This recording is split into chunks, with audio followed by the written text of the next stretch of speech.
반갑습니다. 주식 플러스 심프로 전문가입니다. 금일 양시장은 보합권에서의 혼조세를 이어가다가 장 후반부 양시장 투매가 좀 불거지면서 하락 마감을 했습니다. 직전에 강한 상승과 좀 조정을 거치고 미증시 역시 조정세를 한 차례 나타내면서 좀 이렇다 할 방향성 없이 흘러가는 그런 장세를 좀 보였었죠.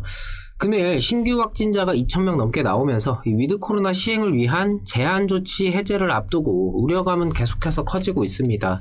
여기서 예상대로 위드 코로나를 감행을 한다라면야 이후에 확진자 증가 추이 등을 좀 보면서 다시 판단을 해도 되겠지만, 만약 이 때문에 이 위드 코로나의 시행 자체가 어그러지거나 한다라면은 더 큰 문제를 야기시킬 수가 있기 때문에 개인적으로는 지역을 지정해서 한다라는 등 좀 부분적으로라도 일단은 좀 시행을 하지 않을까 싶네요.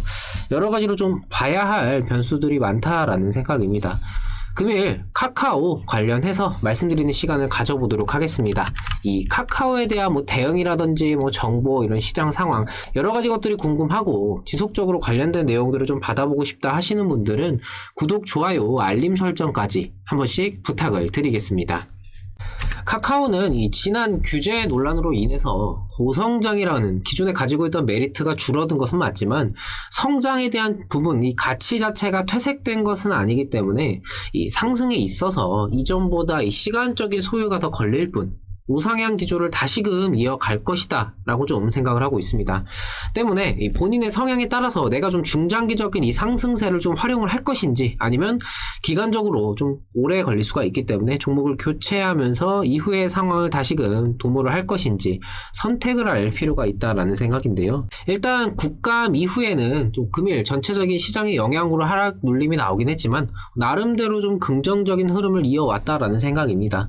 여전히 큰 방향 자체는 상승으로 보고 있지만 이 카카오의 가장 큰 모멘텀 중 하나였던 이 고성장이라는 부분이 꺾인 것은 사실이고, 이로 인해서 투심이 좀 상당수 빠져나갔기 때문에 최근 흐름과 같은 이 자연스러운 등락 속에서 우상향을 기본적인 방향으로 잡고 중간중간 이슈라든지 이런 대외적인 요인들로 인해서 등락을 좀 반복하는 그런 흐름들을 좀 보이지 않을까, 그런 등락의 과정들을 어떻게 활용을 하느냐가 좀 관건일 것 같습니다.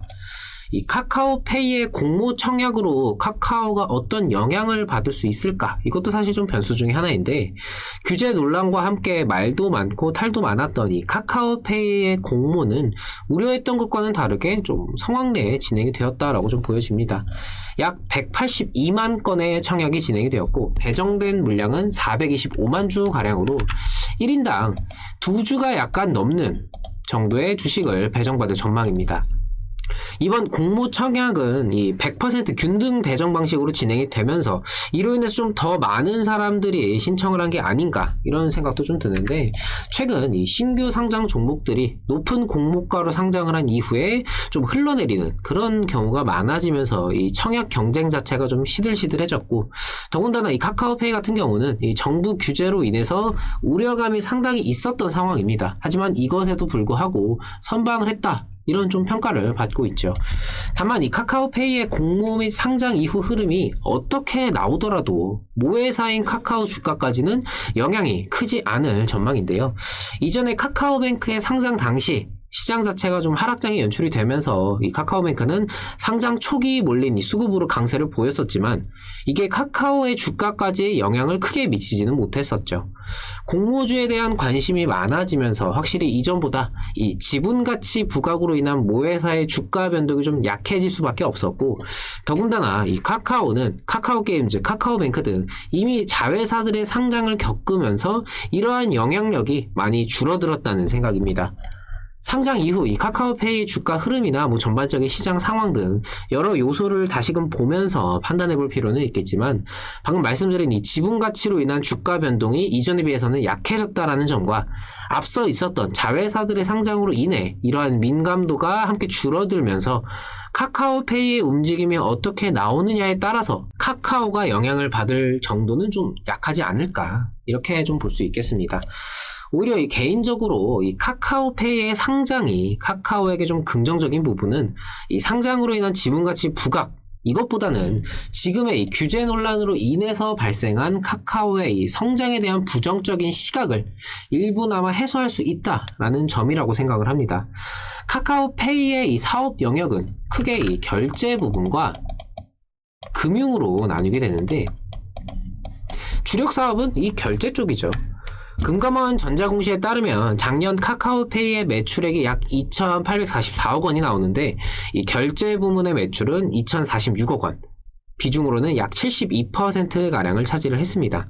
반면 금융 부문의 매출은 644억 원 정도로 전체 매출의 22%가량을 차지했죠. 지난 카카오의 규제 논란의 시발점이었던 이 정부의 금융 플랫폼 규제 강화로 타격을 입은 부분은 바로 이 금융사업 부문인데요. 금융당국은 이 카카오페이가 앱을 통해서 보험 등 이 금융상품 비교 및 가입 서비스를 제공하는 것을 단순히 광고가 아니라 이 중개 행위로 간주를 하면서 금소법을 위반하는 행위라고 경고를 했고, 이에 카카오페이는 이 문제가 되는 금융상품 비교 등의 금융사업 중 일부 서비스를 잠정적으로 중단을 했습니다. 카카오페이 측에서는 이 중단된 서비스가 전체 매출 대비 차지하는 비중이 올해 상반기 기준으로 1.2% 수준이라고 밝혔는데요. 전체 카카오페이의 매출 중에서 22%를 차지하는 부분에서 이 중에서 1.2% 정도라고 하면은 굉장히 소량인 수준입니다. 초기 이 문제가 불거졌을 때도 마찬가지였지만 이 메인인 결제 부문과는 상관이 없는 데다가 금융 자체를 막는 게 아니라 이 문제되는 부문만을 좀 제외하면 되는 것임에도 불구하고 마치 이 카카오 매출에 정말 엄청난 영향이 있을 것처럼 분위기가 잡혔었고, 이게 이후에 문어발식 확장이나 기존 영세업체에 좀 타격이 있는 뭐 이런 문제들이 일파만파 커지면서 문제가 된 거지, 이 카카오페이의 금융상품과 관련된 부분만 놓고 본다라면은 굉장히 작은 부분에 불과했다라고 볼 수가 있겠습니다. 더군다나 이 금융상품 관련된 문제도 이 금융위원회가 보험업법 시행령을 고치는 쪽으로 좀 이야기가 나왔죠. 쉽게 말씀을 드리자면 이 카카오 같은 굉장히 우리에게 친숙한 이 핀테크 플랫폼의 이 보험 대리점 등록을 허용만 해준다면은 그만큼 실제 사용하는 소비자들 입장에서는 굉장히 편리하게 접근을 할 수가 있기 때문에 이거는 고쳐도 되겠다라는 거죠. 다만 이 실제 시행까지는 내년 하반기 정도에나 좀 가능하지 않을까 하는 전망입니다.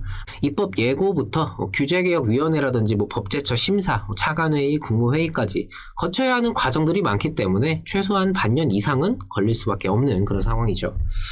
어차피 매출에 별로 영향도 없었지만 그래도 이렇게 고칠 수 있다라는 이야기까지 나오면서 사실상 이 카카오페이의 금융상품과 관련된 카카오의 이번 규제 논란의 시발점이 된 부분은 해소가 되는 그런 분위기입니다. 이게 실제 매출에 어떤 영향을 미치느냐 보다는 이 주식시장에서 카카오라는 종목에 대한 투자 심리가 이번 이 카카오페이의 상장이나 관련된 부분들의 변화를 통해서 좀 분위기가 환기가 되고, 최근의 상승세를 더욱더 이어가면서 그래 카카오 규제 논란도 끝났겠다, 주가도 많이 밀렸는데 이제 다시 상승할 수 있지 않을까 하는 기대 심리가 좀 수급으로까지 연결이 되어줄 수 있지 않을까, 조금 행복 회로를 돌려보자면 이렇게 생각을 할 수 있겠습니다.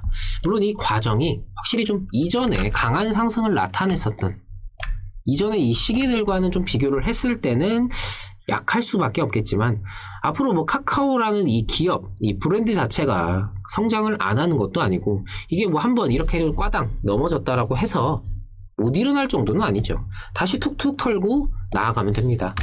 여전히 이 과정이 시간이 얼마나 걸릴 것인지가 관건이 되겠지만, 이 정도는 본인의 성향에 맞춰서 좀 판단해볼 문제다라는 생각이고요. 여기에는 막연한 낙관도 필요 이상의 비관도 할 필요는 없을 것 같습니다. 주어진 상황에 늘 최선의 선택을 계속해서 해 나가는 것이 바로 주식 투자이니까요. 늘 강조드리지만 이 주식이라는 것을 하면서 이 시장이라는 전체적인 요소부터 종목 자체의 개별적인 흐름까지 여러 상황과 경우의 수를 내가 미리 인지하고 대비한 상태에서 이후 각각 맞아떨어지는 부분들을 체크하고 판단하면서 거기에 반응을 하는 것이 무엇보다 중요합니다. 하지만 대부분의 분들은 이 주식 투자라는 것을 하면서 그냥 내가 매수한 종목이 그냥 뭐하는 회사구나, 이게 어떤 모멘텀 재료가 있구나, 이런 기본적인 부분들 외에는 시장 전망이라든지 관련돼서 내 종목이 받을 영향의 정도, 기존에 이미 가지고 있던 내재 가치, 이런 부가적인 요소들은 전부 다 배제를 한 상태로 매매들을 하고 계십니다. 그러다 보니 당연히 이런 변수들이 이 종목에 작용을 했을 때 내가 생각하지 못했던 경우이기 때문에 미리 대비하지 못한 만큼 적절한 대응 시점을 놓치는 경우도 많을 수밖에 없겠죠. 매수할 때는 분명히 단타로 매수를 하는데 내가 매수하는 종목이 하락을 하면은 이 종목이 가지고 있는 이 중장기적인 가치가 뭐가 있을까? 이거를 찾으면서 소위 말하는 물타기를 하는 분들이 굉장히 많습니다. 평소에는 객관적이고 냉철하다 자부하시는 분들이 본인이 보유하고 있는 종목에는 한없이 관대한 경우가 많죠. 당연히 결과는 좋기가 힘들 겁니다. 수익이 날 때도 마찬가지고 손실이 날 때도 마찬가지지만 내가 어느 정도 계획을 하고 예상한 범위 내에서의 움직임을 따라가야 하는 것이지 내가 예상하지 못한 상승이나 하락이 나올 때 즉흥적으로 매도를 하는 경우가 굉장히 많습니다. 수익이 나면은 그저 좋고 손실이 나면은 그저 아쉽고 여기서 끝난다라면은 더 이상의 발전은 없을 겁니다. 우리가 종목을 선정을 할 때 굉장히 여러 가지를 이제 알아보고 찾아보고 신중하게 매수를 하는 것처럼 매 순간 이 등락 하나하나마다 발생하는 이 선택의 순간마다 내가 홀딩을 할 것인지 아니면 뭐 매도로서 대응을 할 것인지 아니면 추가 매수를 할 것인지 이건 역시 신중해야 하고 마무리인 청산까지도 역시 마찬가지로 신중하게 해야 하는 것이 바로 이 주식입니다. 당연히 힘들고 어려울 수밖에 없죠. 하지만 해내야 하는 것들입니다. 저희 회원분들은 이렇게 수익들을 챙겨가고 계십니다. 매수 신호를 드리면서 그 당초 목표가 그리고 손절가를 함께 제시를 해드리면서 진행을 하기 때문에 초보자분들이나 아니면 장중에 좀 환경 자체, 대응 자체가 좀 쉽지 않으신 분들도 충분히 원활하게 따라오실 수가 있으시고요. 저희가 강조드리는 항상 이제 어떤 종목을 진행을 할 때 단순히 매매 신호만 갖고 진행을 하기보다는 어떤 경우의 수라든지 이 종목에 대한 관점이라든지 이런 부분들을 함께 말씀을 드리고 이해를 시켜드리면서 진행을 하기 때문에 정말 함께 매매를 한다라는 생각으로 잘 따라오실 수가 있습니다. 수익적인 부분은 이렇게 저희가 챙겨드리니까요. 그 과정에서 어떻게 좀 참여를 할까 이런 부분만 좀 생각을 해주시면 될 것 같습니다. 저희 주식 플러스 보유 종목 들고 가도 되나요? 이렇게 문의 주시는 분들 굉장히 많으신데요. 그런 걱정하지 마시라고 기간적인 부분에서 넉넉히 드리고 있습니다. 4개월에 50만원으로 월 12만 5천원꼴, 9개월에 90만원으로 월 10만원꼴. 월 10만원이면은 사실 단타 한 종목만 수익이 나도 충당이 되는 그런 금액이죠. 너무 고민하지 마시고 하단에 있는 010-775-2362 이 번호로 성함만 문자 남겨주시면은 저희가 직접 연락드려서 상담 도와드리도록 하겠습니다. 주식을 하면서 그간 본인이 가지고 있던 뭐 고민이라든지 아니면 저희에게 뭐 궁금한 점들 편하게 말씀 나눠보시면 될 것 같습니다. 이제 11월, 12월 두 달가량 남았습니다. 올해 굉장히 좀 빨리 지나가는 것 같은데 정말 이제 하반기 마무리를 하면서 내년 상반기를 좀 준비를 해야 할 때죠. 제가 말씀을 드렸다시피 무언가의 결론을 내린 상태에서 틀에 박힌 사고를 하기보다는 항상 여러 가지의 경우의 수를 내가 열어둔 상태로 나타나는 상황에 따른 대응이 가장 중요할 것 같습니다. 꼭 명심하셨으면 좋겠습니다. 저는 또 좋은 내용들로 다시 찾아뵙도록 하겠습니다. 감사합니다.